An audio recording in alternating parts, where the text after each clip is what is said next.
सच्ची बटवेड़ में आपका स्वागत है। मैं सुदर्शन शीट शिमला से इस मंच से सभी देखने सुनने वालों का स्वागत करता हूं। एक काव्य संकलन पर बात करूंगा जिसका शीर्षक है नई सुबह की ओर। ये संकलन मस्तमन सैनी द्वारा लिखा गया है। मस्तमन सैनी का एक बहुत पहले सन 1988 में उजाले की ओर काव्य संकलन प्रकाशित हुआ था। इनका कहना है कि लंबी कविताएं लिखना छोड़कर इन्होंने छोटे छोटे काव्यांश लिखना आरंभ किए हैं। यानी जो एक विचार मन में आता है उसे तुरंत लिख लिया और लंबी कविता से परहेज करते हुए छोटे छोटे वाक्यांश या काव्यांश इन्होंने लिखे हैं। हालांकि कविता पर बात करना बहुत कठिन होता है और उसकी व्याख्या पूरी तरह नहीं की जा सकती। नई सुबह की ओर संकलन में ये कठिनाई और भी बढ़ जाती है, क्योंकि इन कविताओं को जब हम देखते हैं तो इसमें एक पूरी कविता जैसा कि आम लिखी जाती है वह देखने को नहीं मिलती। ये कविता ना तो गज़ल है ना हाइकू है, छोटी कविता इसको कहा जा सकता है और कवि ने इसे क्षणिकाओं का काव्य कहा है, क्योंकि 4 पंक्तियों या 6 पंक्तियों में कवि ने अपनी बात कही है। एक क्षणिका की श्रेणी में रख कर यहाँ बात की जा सकती है। कवि ने अपनी भूमिका में कोरोना का जिक्र किया है कि बहुत सी कविताएं उस मनोस्थिति में यहाँ कोरोना फैला हुआ था। कोरोना के कहर ने सब पर अपना गहरा असर छोड़ा है और बहुत से कथाकारों कवियों ने इस समय में कोरोना पर अपना रचना कर्म किया।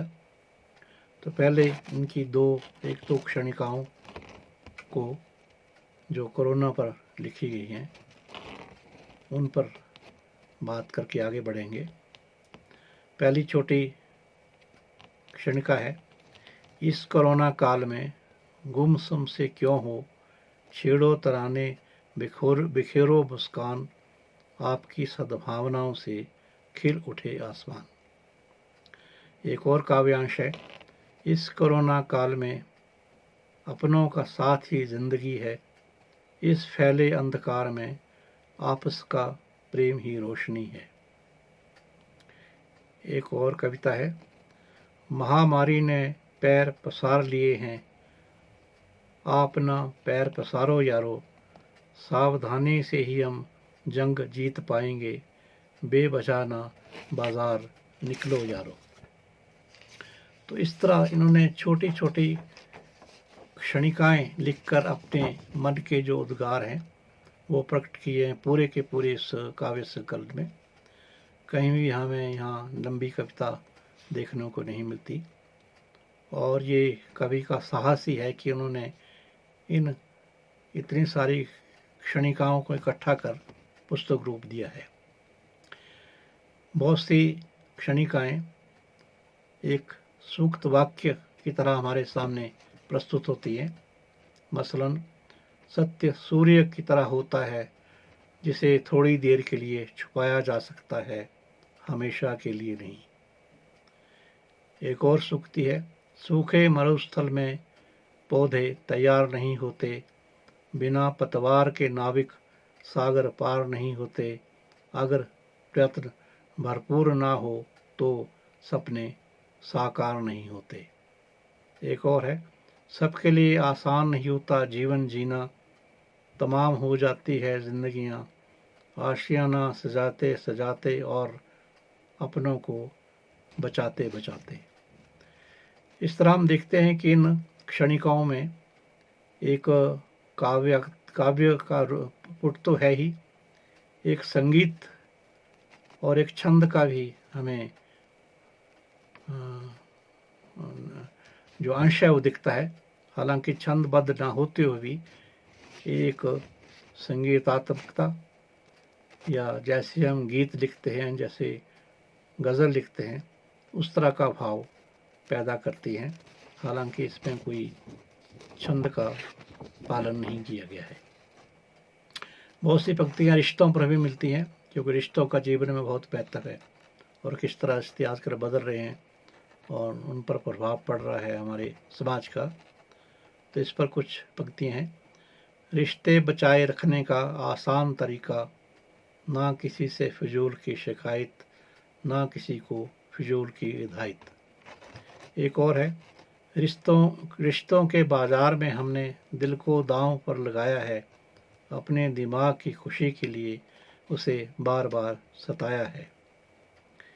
एक और है, खूबसूरत होते हैं वे रिश्ते जहाँ दिखावा नहीं, छलावा नहीं, केवल अर्पण होता है, संबंधों को बचाए रखने का समर्पण होता है।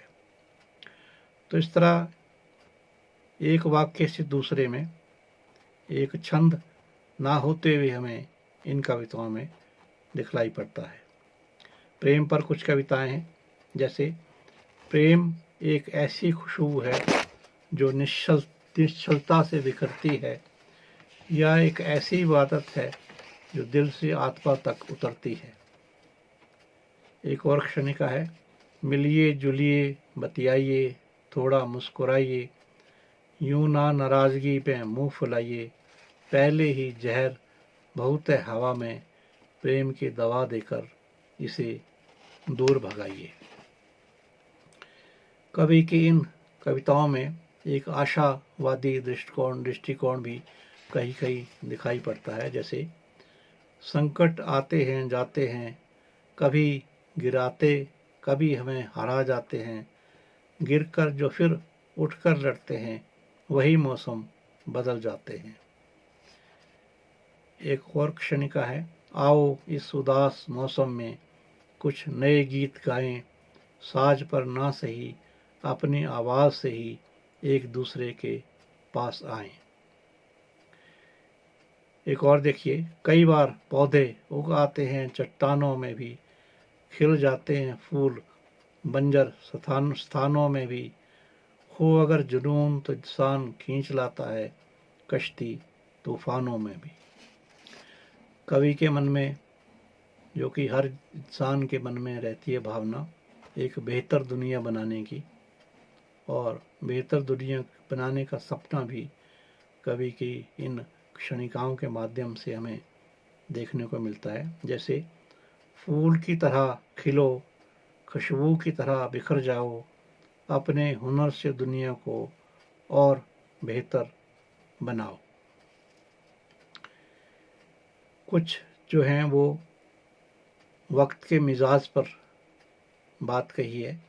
जैसे ये वक्त का मिजाज है दोस्तों, कभी वर्ष भी दिन की तरह गुजरते हैं, और कभी एक पल से गुजरना पहाड़ जैसा हो जाता है। ऐसे हम देखते हैं कि इन क्षणिकाओं में जीवन की जो आशा निराशा है, रिश्तों की टूटन है, हमारे जीवन की सच्चाइयाँ हैं, कटु अनुभव हैं, महामारी में जो अकेलापन झेला है, उन सब परिस्थितियों का जो हमारे मन पर प्रभाव पड़ता है, मन में जो प्रतिपल बदलाव आता रहता है, उन चीज़ों को इन्होंने अपनी छोटी छोटी कविताओं में उकेर कर हमारे समक्ष रखा है, और आशा और विश्वास के भाव भी हमें जगाता है। जैसे खुद के भरोसे ही लड़ी जाती हैं अपनी लड़ाइयाँ, दूसरों के सहारे अक्सर छूट जाया करते हैं, या दीजिए अपने पंखों को उड़ान, खोलिए दिल के दरवाजे, बांटें कुछ दर्द परायों को भी, ताकि थम जाए ये कराहती आवाज़ें। तो इस तरह से इस पूरे काव्य में अपने छोटे छोटे मनोभावों और अपने विचारों को कलमबद्ध करते हुए उन्होंने इस संकलन में अपनी एक नई अनुभूति हमें दी है और अपनी तरह की क्षणिकाएँ और एक पूरा पुस्तक, जैसे लघु कथाओं की एक पुस्तक होती है, उस तरह क्षणिकाओं की एक पूरी पुस्तक निकाल कर हमारे समक्ष रखी है, जिसमें कवि के मनोभाव उनके काव्य के माध्यम से हमारे समक्ष प्रस्तुत होते हैं। धन्यवाद।